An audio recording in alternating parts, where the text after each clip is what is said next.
Jane Foster. Heimdall? I see you're dead now. Yeah. Thank you for looking after my son. You are very welcome here to the land of the gods. Welcome to Valhalla. Hello all. I'm back with part 2 of my Thor Love and Thunder review. I spent an hour called Discussion and Context. That was part 1. Basically, talking about my feelings about Thor on screen in the MCU, the Marvel Cinematic Universe, the arc of the films, Thor, Thor Dark World, Thor Ragnarok. Those 3 films and the strengths and weaknesses of the first 2, and then the reinvention of the Thor sub-franchise of the MCU when Taika Waititi became the writer-director. I'm probably mispronouncing his name. I apologize, Mr. Waititi. Sorry. I'll talk a little bit about his other work, and I got very hyperbolic. I wasn't drunk on the last video, but watching it back, I was definitely starting to do that, talk really fast and slur your words and throw a lot of, ideas that were forming in my head or had formed in my head at you guys in a kind of a almost pretentious manner at times. I apologize. I didn't mean to imply that I thought that just because there are critics and detractors of this kind of material that, Waititi is a brilliant genius. When I say things like certain touches in the latest Thor films have been brilliant or incredible, I'm completely talking in context. I'm not standing Thor Ragnarok up against. I did kind of stand it up against Waititi's other movies, and I think that's fair. And standing it up against other MCU projects, that's fair. But I'm not standing up to other films of other genres that I enjoy, many of which I have reviewed on this channel and will continue to review on this show. So, MCU is something that I follow. Some of my followers, subscribers, are not down with that, and that's cool. You can click out and hopefully come back to the next video that you find more in line with your taste in film and moving pictures, and that's okay. So I think I was kind of bouncing back from being off camera so long, and also the last time being on camera being kind of angry, yes, and some righteous indignation that I was venting. So I kind of lost the plot, so to speak, when I came back with that Thor review. But I'm glad that I did it, because hopefully if you did watch it, you'll know more going into Love and Thunder that you may not have known before, things that are, what's important to me is, of course, the quality of the film itself. What's important to me is the storytelling, the characterizations, of course, the visuals. That's key. But also, of course, fidelity is important to me, and that is because I'm a lifelong comic book collector, and my early life was a rabid Marvel Comics zombie, pretty much. I am now selling off the vast majority of that collection of Marvel Comics, as well as my DC Comics and related and independent comics, though I don't have as many of those, on my eBay channel. In my eBay store. So check out my eBay store. I'm in need, and I've got some things that you might need and want. So let's cut to the chase. So, Thor: Love and Thunder, I didn't watch it in the theater, and I started to hear, negative comments about it, but I tried to ignore the extent of them. I ended up getting a huge amount of spoilers about the plot, and it sounded very interesting. It sounded like they were taking a lot of elements from different Thor stories and comic books and Marvel stories that I had read, that I was very familiar with. And that excited me because he and Waititi did the same thing in Ragnarok. It was unexpected. Um, and this movie is even more in that direction. I'm not saying it's as quite as skillfully done, but there's still that energy. It is a little more goofy comedically in Act Two. It redeems itself, in my opinion. The linchpin of the movie, the emotional core of the movie, for most people, is going to be Natalie Portman as Jane Foster. For some people, it might be Gore the God Butcher, played by Christian Bale, because he plays it very straight in a movie that's, the tone is kind of always shifting, kind of like in Ragnarok. This is kind of what Taika does. So he has range, at least. And the Jane Foster situation is adapted very carefully and faithfully to the Jason Aaron run of Mighty Thor. And when I first heard that idea several years ago, a woman's going to be Thor. I'm like, what next? And I just thought it's not so much the gender crossing or the race crossing. It's the fact that Marvel got obsessed with it to the point of that was supposed to be enough, and the stories were still status quo. They were just switching around names and costumes and races and genders of characters, and they're still doing it. They do it all the time.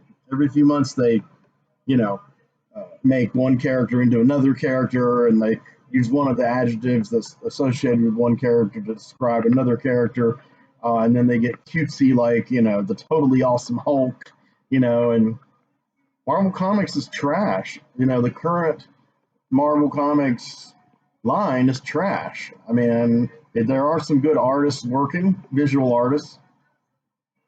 There are a few good writers working. I mean, Jason Aaron is working on wrapping up some big Avengers epic, but I read his FF and I read his Thor through people online, like on Comics Explained. I read through them, and he was good. So I think he did Secret War too. But some ideas were very flawed. I didn't agree with the direction of some of the characters, like strongly disagreed with them. But I wasn't surprised. They've been doing this shit for years, and for over a decade. And I thought there were some great ideas though in there. Some new ideas that could work, flesh out the multiverse, the Marvel multiverse. Get into the intelligent part of it. I mean, he was kind of making Reed Richards kind of an interesting character for the first time in decades. Then I have a feeling the MCU Reed Richards probably will have a bit of Jason Aaron in his DNA. But it's Thor with this really offbeat artist whose name I always forget. I'm bad. But I'm going to look it up because I feel like the guy whose work is adapted for this movie should get some credit here. Even though, his visual style is not really exactly transmuted to the movie. But I'm going to check it out real quick for you guys. And, I've got the correct run. I've got Jason Aaron's name. Russell Dodderman. I never knew his first name. I didn't pay attention. I have to say the art was very unique and quirky. It's the kind of art that I would compare him to Frank Quitely, who when he started working for Marvel, X-Men, had brought over a very idiosyncratic style from other publishers. Frank Quitely, by the way, isn't his real name. It's, spin on, quite frankly. I did know his real name. It's public, but I don't recall it now. It's not important. He's Frank Quitely. And had the same thing with Tony Salmon. I got to know him on Facebook under his real name. And, then realized he was Tony Salmon. It was pretty wild. He was a cool guy, though, I got to say. So what Aaron and Dodderman did with that concept was really good. I mean, I don't care about all the intricate fight scenes and all the stuff. That's Marvel demands of their stories. I prefer plots where the fights, the battles are driven by conflicts that are personal, or have stakes that will affect these characters on either side of the conflict in a personal fashion. Um, Otherwise, I'm not really invested. Just and here's an action scene. Um, so I filtered some of that stuff out, but overall the art was quite wonderful, and the story of her having cancer and dying and getting Mjolnir. Now at that time Thor was unworthy of Mjolnir in the comics, so they had to change it up because Thor proved he was worthy in the first film, and by Infinity War he wielded Stormbreaker, which in the comic books is Beta Ray Bill's weapon, but with similar enchantment. Stormbreaker is not as enchanted as Mjolnir because it's post Odin, and it's forging. So Odin did not enchant it. Now, what we do find out in this movie, there's a series of flashbacks that kind of flesh out uh, where Jane's been, what she's been up to, and the connection with Thor, and shows us their relationship after the events of Thor: The Dark World. So it started out great, and then they ended up growing apart, and you're not really sure why. A lot of it seems like, they're saying that they were kind of just like a lot of couples, their passion died down, which is really weird in a way, considering what extraordinary beings they each are.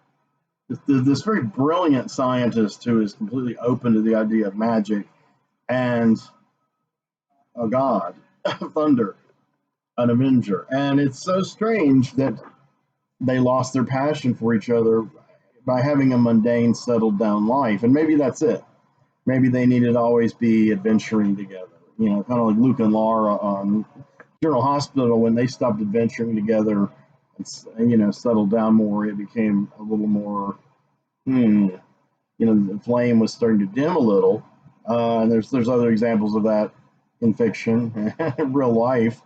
But I really think they played it out that way, and because okay, we've got to, we owe this to Jane Foster. Natalie Portman didn't want to come back after Thor 2, but since this story occurred, it was a chance to say, hey, do you want to come back and play this out? It's Jane Foster as one of the Thor stories in a movie, and she does, and she's a major. To me, she's the heart of the movie, the driving force, the pivotal actor performance.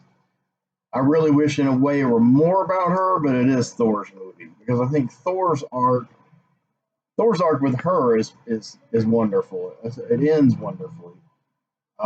Very sad and beautiful. Her story ends very sad and beautiful. And it is pretty faithful to the comic book. And so I think, people who complain about this movie are hung up on Act 2, where Thor begins to act very clueless, very dorky, very goofy. Like, he can't figure out how to save these kids that Gore the God Butcher, played by Christian Bale, has kidnapped. So let me go back to the beginning. So the movie begins with Christian Bale, and it's shot very well, and he has interesting makeup, and he's of some race that lives in an eternal desert, and his daughter dies in his arms. And then he finds this like paradise and begins eating of the fruit, drinking the water, enjoying the cooler weather, I guess. When his god, his patron deity, appears, he's there. That's like his paradise. Somehow Gore has wandered into it. And this god is pretty full of shit. He's not welcoming him. He doesn't want him there. And he doesn't really. He's just basically like, you should bow down and, serve me, worship me. No questions asked, dude. You're not going to get in on my gig here. And he had recently procured an item called the Necro Sword, or enormous power. And he angers this god to the point that God is going to destroy him. It's very cool the way that he looks human, but he's got some really wild headdress and outfit. But he's much taller, much more of a giant than Gore. He begins to choke Gore out, and Gore manages to hold on to the Necro Sword, and he stabs him in the neck. Now, of course, that could be a really gory seen for an MCU movie. But since he's a god, he bleeds golden blood, and there's a lot of it, and it's a good visual touch. You know, it's a good workaround and a good visual image. So I want to say that Gore then is no longer this skinny, dying guy. I mean, he's still kind of thin.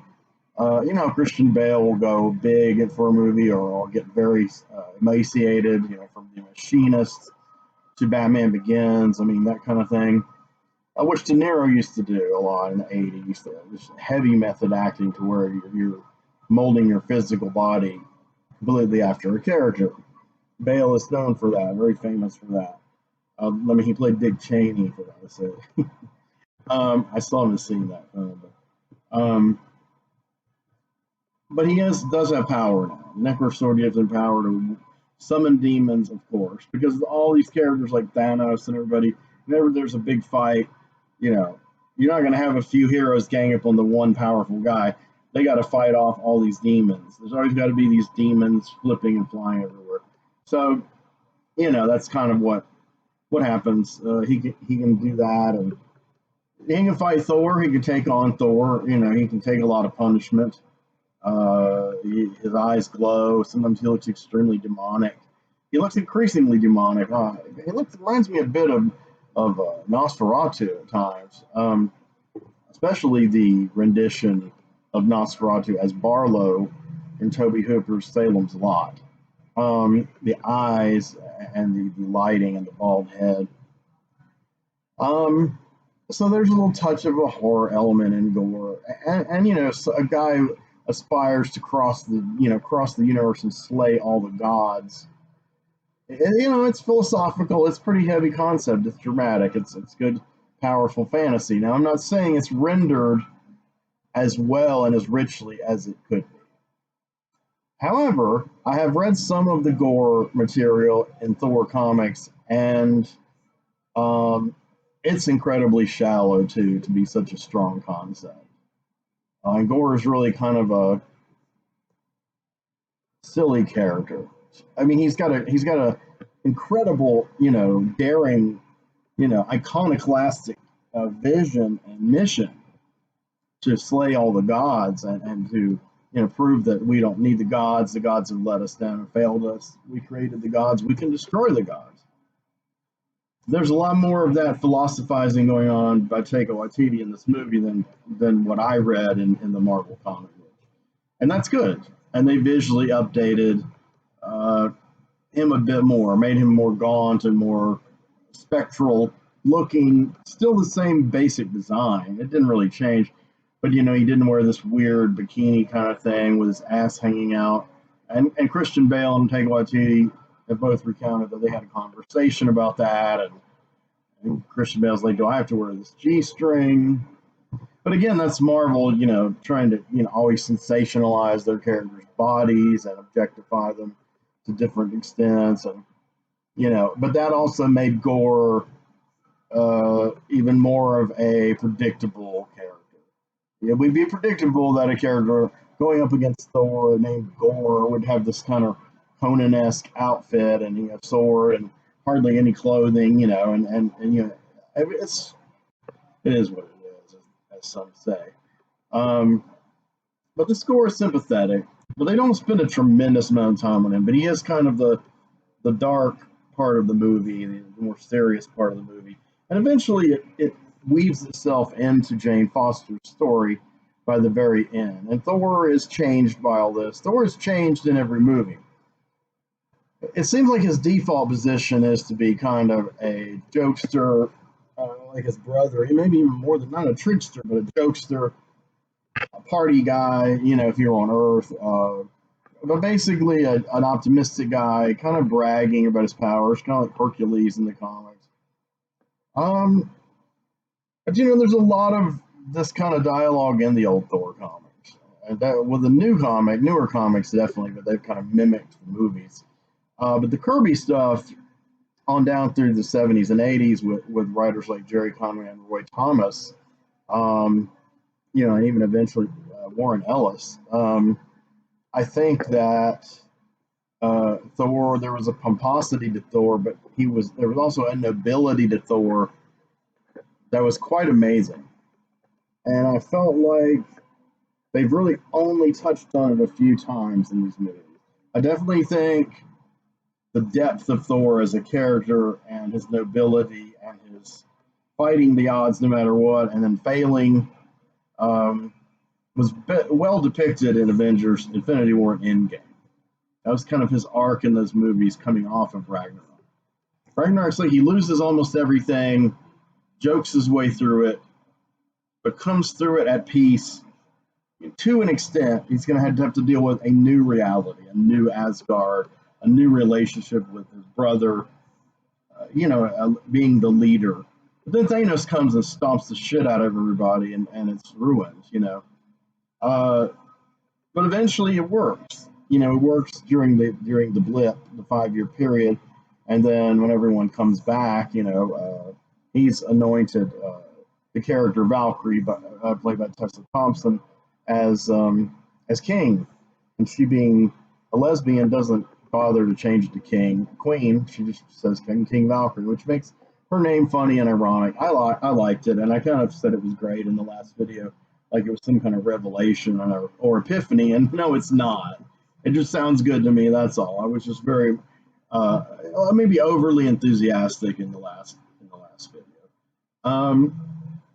I really dig Tessa Thompson,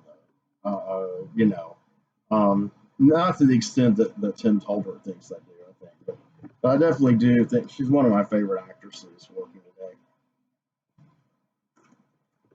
today. And she is quite beautiful and very versatile in her mannerisms, her accents, from character to character. So there you go. Again, I'm not going to bother to edit that out. I'm just going to continue on. I'm just thinking. It's not that I'm out of ideas, but I did actually take some notes this time, and I wanted to see if there was anything in there of note. Well, okay, here's a thing of note. So after the gore sequence, the film goes into where Thor's been, and he's been hanging out for a couple of years with the Guardians of the Galaxy, and this whole story is told as a story within a story, and the storyteller is Korg the Cronin, and with that voice is perfect. Let me tell you about the space Viking Thor. The space Viking. I love it when he calls him that, and it's great. It was in the trailer. It was so great, and that's Taika Waititi voicing Korg. Maybe doing motion capture. I'm not sure if it was CGI body, but that's great. So essentially, the director is telling you a story. Like he knew Thor, and Korg didn't know. I mean, that's kind of like an old classic novel device. I really like the setup. I really like that Korg is telling the young people of New Asgard the legends of what got them to where they are. And that Thor's the hero, but he doesn't shy away from showing Thor's flaws and ineptitudes, or at least we don't. I mean, we see them. I don't know if Korg relates everyone as he tells the story, but basically he's relating the story of Thor, and Thor's with the Guardians of the Galaxy. He's been there a couple of years. Some material related to this film refer to him as Ravager Thor. His look there. But the Guardians of the Galaxy aren't the Ravagers. There is crossover between the two groups. That's stuff that can be talked about with fans of those films, of which I'm not. However, I am very, very familiar with all of those characters, at least as they originally were conceived, and pretty much as they are now, because I've seen all the stuff, but I just don't really care for those films. But as with a lot of the MCU stuff that's not the greatest, there are still some good ideas. Some from the comics and some, new extrapolation. So the current extrapolation of Guardians of the Galaxy is Thor's their leader, but it's kind of a fake out or a bait and switch, because he buries Stormbreaker in the ground, and it looks like it's maybe going to become a tree or whatever. It's part of its Groot, albeit the dead part of Groot.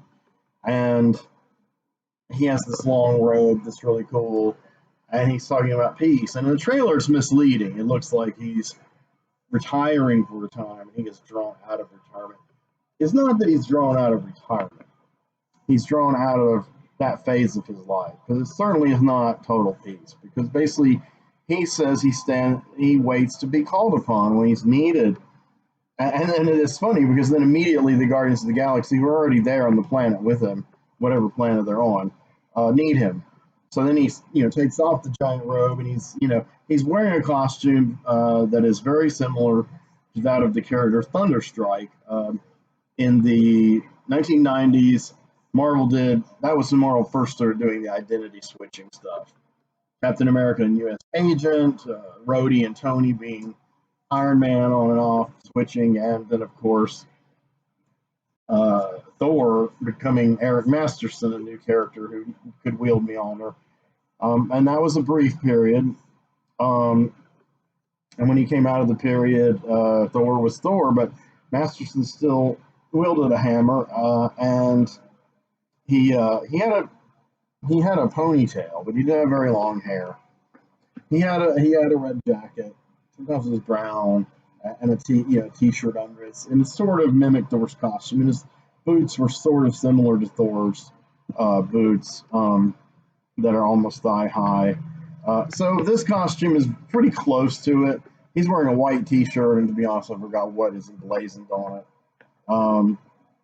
But he's wearing the jacket and showing off his arms just like he does in his regular costume most of the time. And he's really ripped in this movie. I read an interview where Hemsworth says he really got too big. He didn't really like it, and neither did his wife. I was like, oh my God. He said the men love it, but the women don't like it. And I'm like, okay, well, that kind of says it all. So he looks funny. He looks very 80s. Like, dude, it's like the apogee of his Point Break kind of part of his persona. Tony Stark made fun of, and that was what they used for the main poster. Was him in that outfit wielding Stormbreaker, and a lot of gaudy colors around him. And like I said, I covered all this in the last video. What Waititi's doing with this movie visually. And that's what I'm basically just trying to break down and criticize the plot. So, he leaves the Guardians, and that eventually his fate will bring him back to Earth. But he before leaving that planet, people on that planet give him these two giant goats called, well, they're not really named. I don't think they're named on screen in the movie. The original names were Norse. I used to remember what they were, but they translate as Tooth Grinder and Tooth Gnasher. And they've been in the Thor comics for quite a long time. And, of course, they're Asgardian. But in the MCU, they're from another planet. They're really funny. They're really amazingly animated characters. They have a lot of personality, and they're very loud. They screech a lot, and kind of the timing of their screeches is usually pretty funny. But Thor wrestles them up and heads out and says adieu to the Guardians. And the Guardians are played a bit differently, in this. I mean, well, first of all, Mantis and Nebula get really angry at Thor about getting the goats and just his general behavior. I'm used to seeing Nebula enraged, not used to seeing Mantis angry. Her features are a little more defined. Her antennae are a little more delineated. I think she looks and acts slightly more like the original Marvel character Mantis that Steve Englehart created, which is good because I really am tired of that character. I don't like the character. The actress is okay, but she's annoying. Really, almost all the Guardians annoy the living hell out of me. Not Rocket Raccoon though, but yeah, Star-Lord annoys me the most, but it's weird, Chris Pratt is not like super buff like Chris Hemsworth, because their characters have this kind of like macho competition on and off. this love-hate thing. And there's only one kind of homoerotic brief joke, lasts a second, and again they put it in the trailer. I don't know why, but again they're trying to catch the comedic audience, and people want to see the Guardians of the Galaxy. But the interesting thing about the way Pratt is directed to play Peter Quill and look like Peter Quill, looks like he's lost more weight, and he's got a more of a reddish burgundy costume, and it looks good on him, and it looks a lot better, and some of the designs are a little closer to the original Star-Lord. Though he'll never wear the original Star-Lord mask, unfortunately. Though the Star-Lord mask he wears is from the comics, but that's a whole complicated thing about Star-Lord. And he's like the straight man to Thor. I never thought I'd see that happen, but it's well done. It's very well done. He seems very sincere. I don't know, maybe they're implying that the death of Gamora and the rejection by the time travel Gamora has made him a more sober individual. If so, I'm all for it. And Thor says, now you're the captain of the ship. Again, so I get the impression that they made Thor the leader, the captain of their ship. Just kind of how he took over in Infinity War. He just slotted back in after Endgame. And they, and Korg's talking, they do show some flashbacks of Thor working out, like terraforming a planet or something with giant chains, it looks like. And he says he went from dad bod to god bod, and that's in the trailer, of course. So he works off all the fat that had accrued from the years of him being in depression and overindulgence in New Asgard. Everything's kind of, everything's set then, the status quo, because then you go into the Jane Foster story with her realizing she definitely has stage 4 cancer. Darcy is there again to support her. I really like that character. The actress is very, very attractive to me. And, and it's interesting because now she, unlike in the first Thor movie, now she, as we learned in WandaVision, is kind of a scientist herself, just not on the level of Jane. So Jane is like world famous at this point. That's what she's been up to these years. And there's a thing called I think it's called the Foster Method, though I might be getting it wrong. Foster Method, the Foster something. But it's based theory. I don't know, but I do know, but I just can't remember. But that's a best-selling book of hers, and she sees a fellow cancer patient, a boy, reading it. And she can't help but basically say, I'm Jane Foster. And she's not like bragging and boasting, but she's like, I'm Jane Foster. She's proud of it. And so they kind of bond, and that lifts her spirits a little, and so does Darcy. But she's really obviously depressed about all this, and not sure how to feel about it, which anyone would be. If any cancer survivors are watching, maybe you felt these exact same emotions. I don't know. I know I would be. But something keeps drawing her to Mjolnir, and she begins reading about Mjolnir and thinking about Mjolnir. Where is Mjolnir? And one thing it says is Mjolnir gives its bearer good health, among other powers. So she decides to take off to New Asgard, incognito, not interacting with anyone there. Though I'm not sure if anyone in New Asgard actually has met Jane. Now that Heimdall didn't make it to New Asgard, he died. So yeah, I'm not sure. I'm not sure if any of them would know Jane. But what we've learned in the flashbacks of how their relationship fizzled out, Thor's and Jane's, we did learn that Thor loved Mjolnir kind of in the way that Korg described in the first movie, like a companion, like a sentient being almost. And he puts an enchantment. I don't know if he's deliberately thinking this is going to enchant it like Odin enchanted Mjolnir. But he does it while he's lying with Jane and holding her and holding Mjolnir with the other hand.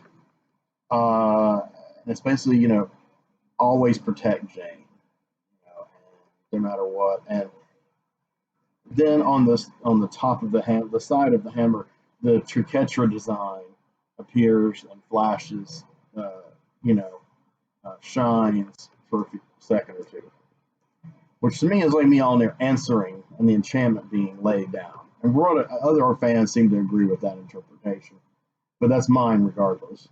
And so there you go. So that's how they reconfigured the comic book Mighty Thor Jane run.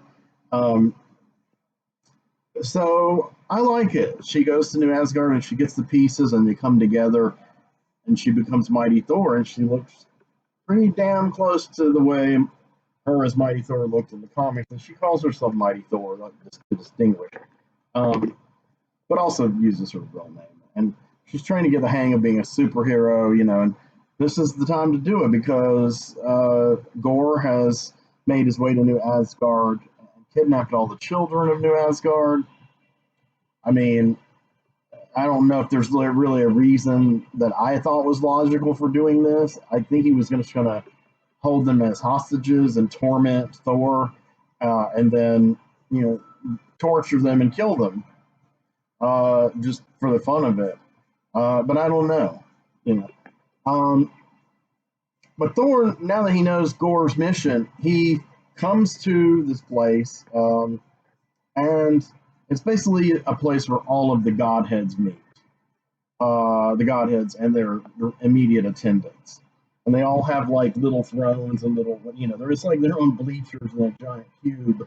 And of course, there's verdant forests in some parts, and there's just glittering citadels glimpsed and wild colors. And so Thor goes there with Valkyrie, and that's the mission. Basically, is they need help to save these kids. Valkyrie, Jane, and Thor. Valkyrie's new costume as Valkyrie, it's slightly closer to the Brunhilde costume in the comics. It's really incredible costume. Tessa looks fantastic before. And Jane and Val bond a little. In the comic books, Doctor Strange was the first character to call Brunhilde the Valkyrie Val. And they didn't know her name then as Brunhilde, her Asgardian name.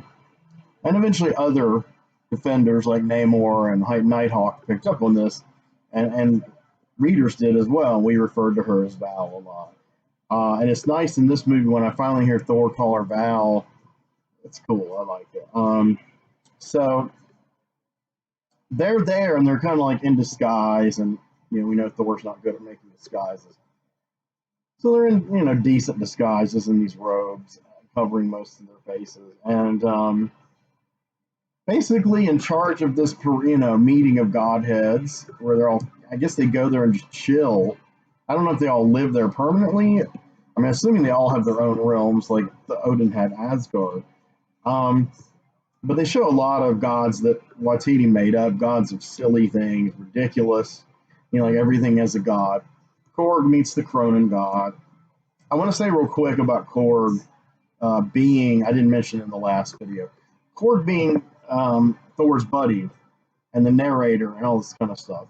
Korg is a Jack Kirby character also. I mean, the very first appearance of Thor in Journey into Mystery, number 87, I believe, 83. Journey into Mystery 83, 1962. And he fought the Stone Men of Saturn. And they were the rocky people. They were orange. Now, years later, late 70s, I forgot what year, Thor 255, I'm sorry. In Thor 255,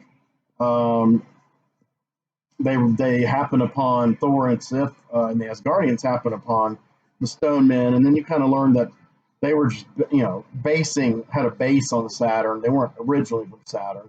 They're originally from some planet called Cronus, so they became known as Cronins in like the official handbooks of the Marvel Universe, where they list all these kind of characters and races.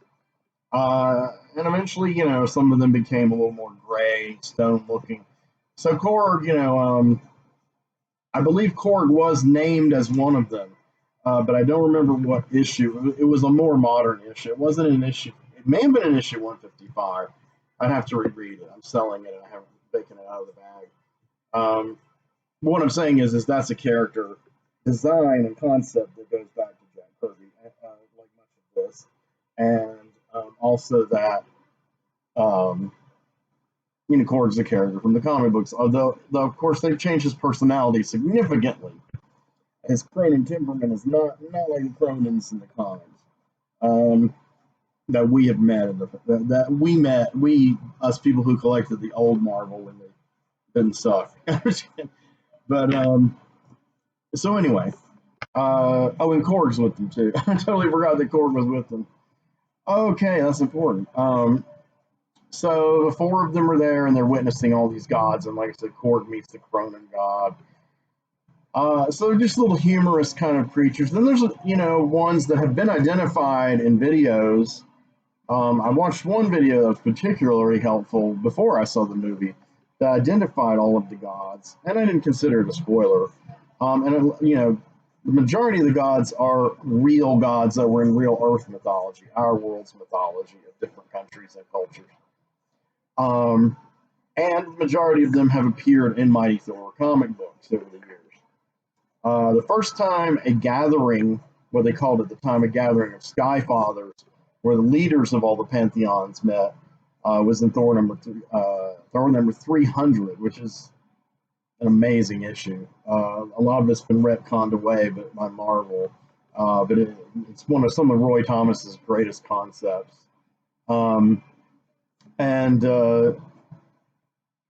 That's where we first saw that, and over years we saw various other ones. So there's like an Egyptian deity, I can't remember which one, not Khonshu, obviously. Quetzalcoatl, one of the Indian deities, and again, I can't remember which one they're supposed to be representing. But in the video I saw, they did name who they thought each one was, and they even showed panels from the comics. And Waititi really took a lot from that storyline, from that concept of them all existing, all of the pantheon existing and all meeting. Except this isn't just the godheads. This is like mainly the godheads. Some of the gods are just singular gods. They don't have any other gods, they're demigods attending them. But the god who seems to be presiding over everything, who does have attendants and members of his family, and they're all, engaged in hedonistic partying, is Zeus, the god of thunder in the Greek mythology, and in Roman mythology known as Jupiter. They don't call him that at all in this movie. Zeus is a character that I never thought they'd go there, but I never thought they'd show all these pantheons. I'm really happy they did this. I guess it was inevitable after we met Bast in Black Panther and Khonshu in Moon Knight. Because of the Egyptian deities have a stronger presence in the cosmic milieu as the Asgardians than surely the Greek gods, who are the most famed. Greek mythology is the one that's taught them, has been traditionally taught the most by scholars and teachers and professors in schools and universities. Books like Edith Hamilton's mythology have been huge sellers forever. Among kids' books, D'Aulaire's Greek myths is amazing, even though I prefer his Norse gods and giants. I read all these books when I was a kid, like all of them. So I'm obsessed with mythology. So I loved it when Roy brought all this into the comics, and I'm loving it when Taika Waititi is bringing it into the movies. And but Zeus kind of humiliates Thor. This is apparently their first ever meeting, and Thor idolized him because he liked the way Zeus carried himself and wielded the thunder and the lightning. And Zeus has a thunderbolt, and it looks very unrealistic. It looks like the Shazam symbol. I mean, literally. And but it's very powerful, and he hurls it, and then it can change in energy and different things and do different things. But Thor wants to borrow the thunderbolt. He believes that it's powerful enough to stop Gore. I don't know why he thinks that exactly, but oh well, we'll go with it, right? But yeah, they humiliate Thor. They strip him naked, and all of the females behind Zeus faint and one of the males looks a little dizzy. So pretty funny. But one of them is Athena, Zeus's daughter, the goddess of wisdom. I can't remember which other ones were identified, but they have been, but not in the movie and dialogue. Zeus is played by Russell Crowe. He's a big guy and not like Hemsworth. He's an overweight guy at this point in his life, and he used to gain and lose weight a lot for his roles like Bale, but after a while he stopped losing the weight and just kind of went with it. And though for all I know, maybe he did gain the weight for this role. I don't know. His costume's kind of silly looking. It's old Roman, kind of golden plated, and a white little dress and some sandals, and he looks kind of like Prince Voltan, Flash Gordon, without the wings and the helmet. But he's got the brown hair. It's not red. I'm disappointed it wasn't red. And a beard, and he speaks with an Italian accent. And he's an arrogant douche, and he refuses to help Thor. And he makes it clear none of the gods give a fuck about Thor. They don't see him as a threat. They already know about him. They're not going to lift a hand to do anything. They're all content, slack, and just, useless. So Thor gets pretty fucking mad, and eventually a battle breaks out, and Thor manages to harm Zeus in combat, and of course other, I guess, Olympians attack them, and they're really not much match for Valkyrie and Jane, but unfortunately they do destroy Korg, but his face is left. Apparently that's where his consciousness is, his brain and everything. So they take his face and stick it on the back of on Valkyrie's back. Of course, he's still talking incessantly, making strange quips. And she stabs Zeus with the thunderbolt. I thought in the heart. I thought that he was dead, at least temporarily. He got better. We find out in one of the end credit scenes. So let me move this along. But basically, we've gone through all this, and ultimately, the Valkyrie, Jane, and Thor are down to it with Thor. He's won a couple of battles against them. He's ran off a time. He escaped from New Asgard. He's got the children. One of the children is Axel, who is the son of Heimdall, and he has the sight, too, with his eyes, where he can show Thor where he is, as Heimdall did with Thor in Ragnarok. And a lot of people didn't like that scene because they said the special effects were cheesy, his floating head, and allegedly they digitally reconfigured it, for this Disney Plus print. I've seen photos and I've seen the movie, and I'm not seeing it. And it set off a whole big firestorm about how horrible the effects are. With Marvel, they're cutting corners.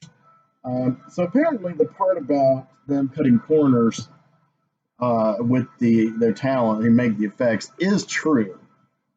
And several have quit and have said it's a bad scene. But it doesn't show up in Thor. Thor's effects are amazing. Thor Love and Thunder. The effects to me are incredible. And production design, of course, costume design still. And what's suffering is She-Hulk. I'm not going to talk about She-Hulk on this channel unless I just have a sudden urge or anyone begs me to, but I don't plan to. But I will say it has the worst CGI effects of an MCU project that I've seen that I can think of. I mean, there are some duff scenes at the ends and some of the rushed battle scenes in the MCU films, no doubt.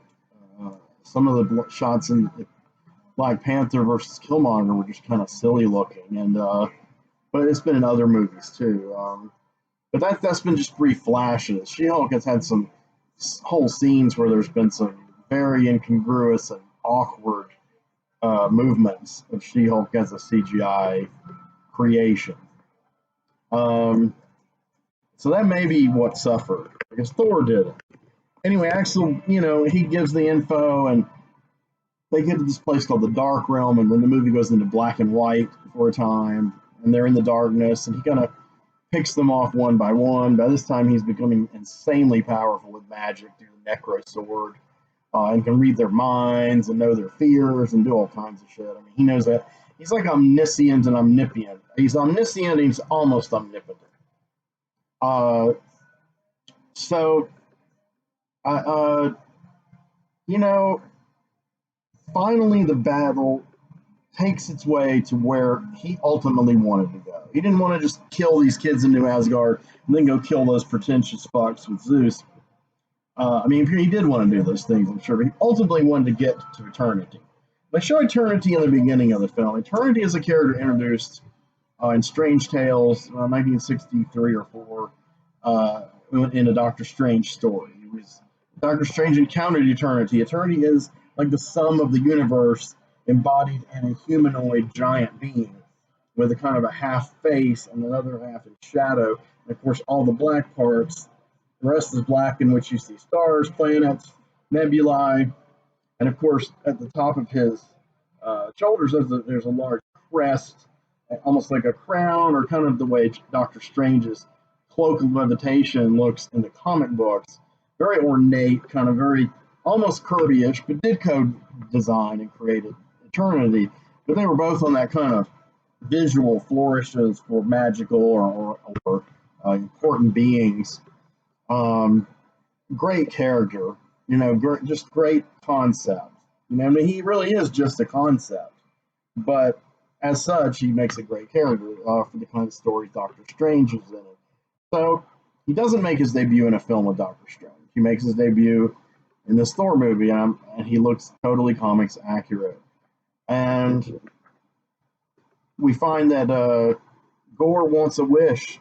He wants to bring his daughter back to life if he can petition Eternity. I don't know. I can't remember if he thinks that killing all these gods is going to impress Eternity. I don't look at that. It's a good point. It's going to impress Eternity, or what? It's a little vague. Or maybe I just need to watch it again. But finally, there's an incredible shot that's been shown a lot on the internet. Beautiful, beautiful shot of Gore from the back kneeling, his gaunt white body praying before the head of Eternity rising up in black, and then almost like the nothingness around him.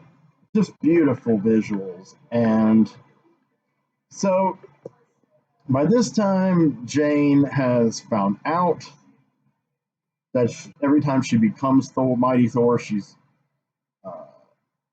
fighting off the human attempts to cure her.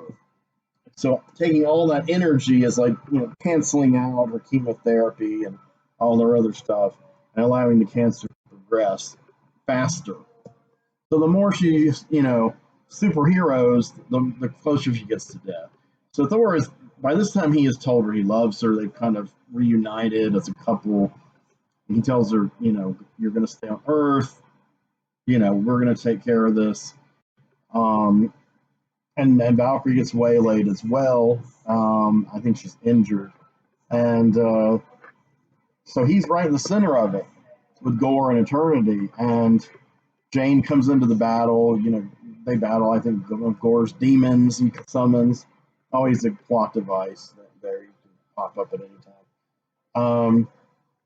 But then she collapses and is Jane again. And she's very sick in this kind of, open kind of like nothingness. There's nothing, it's like that. It is. It's just like that Mahavishnu orchestra album, Between Nothingness and Eternity. So they're in nothingness, and then there's eternity. And he knows she's dying, and I don't know, if the idea is in Thor's head or in Jane's head to, come this far also to be granted a wish by Eternity, and maybe it's that Jane is cured, Jane will live. But, it plays out essentially that, Gore is dying, and he's willing to trade his life to Eternity. And somehow the wishes get kind of switched around. There's the chance for Jane to have it, and Jane allows Gore to have the wish and bring his daughter back. And he dies after seeing her. Apparently, it's played by Chris Hemsworth's real life daughter. The daughter's name is Love, and Jane allows Love to live and herself to die, and say goodbye to the past. Embrace the future, nurture the future, and it's pretty sad. And Hemsworth is good as Thor in this. There's a lot of tenderness in this, and in the hospital scene. They really break it down, and it's what I said in the last video. It is the archetypal love story of the Thor Marvel mythos in comic book literature. Regardless of many years he was with Sif, Jane Foster always comes back. There's always that yearning. And Korg even said that. Thor was with many women over the centuries, and they show some of them. But Jane Foster was his true love, a mortal woman of Earth. And this is the shit I read when I was a kid, man. And so it touches me. So I don't care what fan bros who weren't alive then think. And yeah. So things change after that. And we have a kind of a new status quo for Thor. He's always changing and growing and losing, experiencing loss and birth and rebirth and death and rebirth. And now he's kind of an adventurer, but he's adopted Love. So she's going to be his adopted daughter. She calls him Uncle Thor, and she has all kinds of powers. And I'm not sure if those powers were latent when she was on her home planet where she died. I don't know if eternity gave her those powers or being part of the Wish gave her those powers. I'm not sure. They don't really explain it. To my satisfaction, anyway.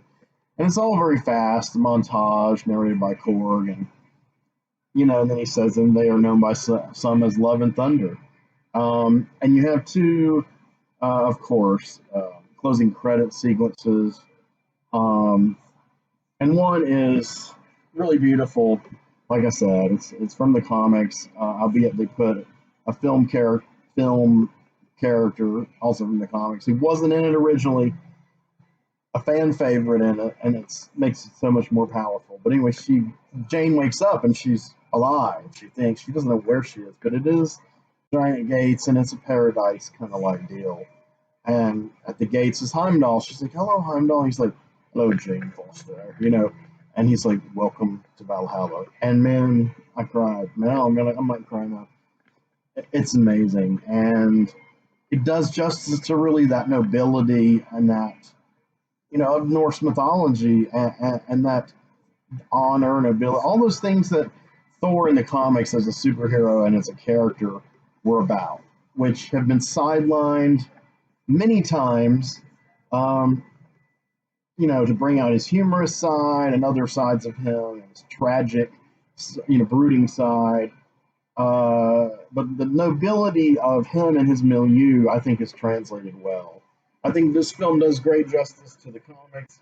I think it does great justice to the characters it portrays. I think it does great justice to some of the ideas of Norse mythology. Okay, I'm done. Many will disagree with me, maybe most. I'm sorry this thing is driving me crazy, but my hair is like completely gross today, and I put this on, and at first it looked cool, and now it keeps assuming all these weird shapes.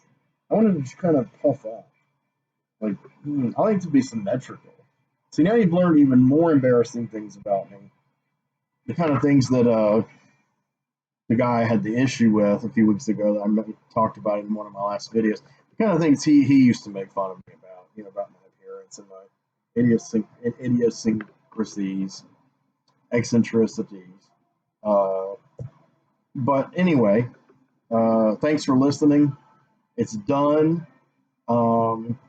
I will perfect my bandana and a mirror after this is over and go on with making another video.